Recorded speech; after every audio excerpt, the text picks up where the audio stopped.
後來繼續來看，民進黨的性平部日前就節目談論到女性中正鬼故事的議題，結果是引發到南北陣營集體來反彈，到底是什麼情形呢？來看這個報道。民進黨性平部 Podcast 邀請政治幕僚、新北市議員參選人江玉選講女性中正鬼故事。你就實際上看到國民黨的朋友，會覺得他們更慘，所以就是真的嗎？國民黨為什麼更慘？因為他們的更樣板人物啊，就是他們是蠻樣板。我看每一個女性的發言人就是都就是那個樣子。除了點到國民黨，冇去講到民眾黨。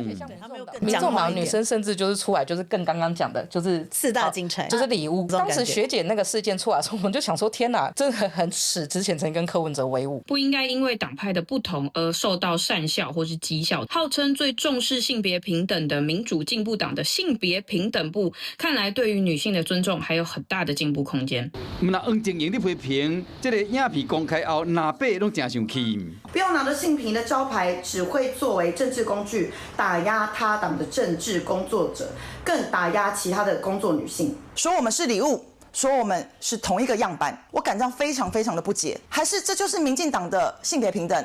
針對這點，黃玉選回應講，請民眾黨好好想看賣，是啥人先親嘴叫家己是五大金釵？若是民眾黨真了重視性別平等，佇關鐵光復山口就是佇女性腳旁咧吐痰的時，都要甲阻止。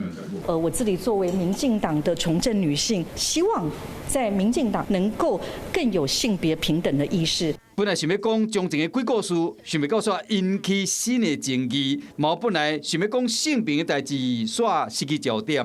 Hello， 我是蔣新梅，想要搶先掌握最及時的新聞資訊嗎？趕快訂閱、按讚、開啟小鈴鐺，鎖定華視新聞 YouTube 頻道。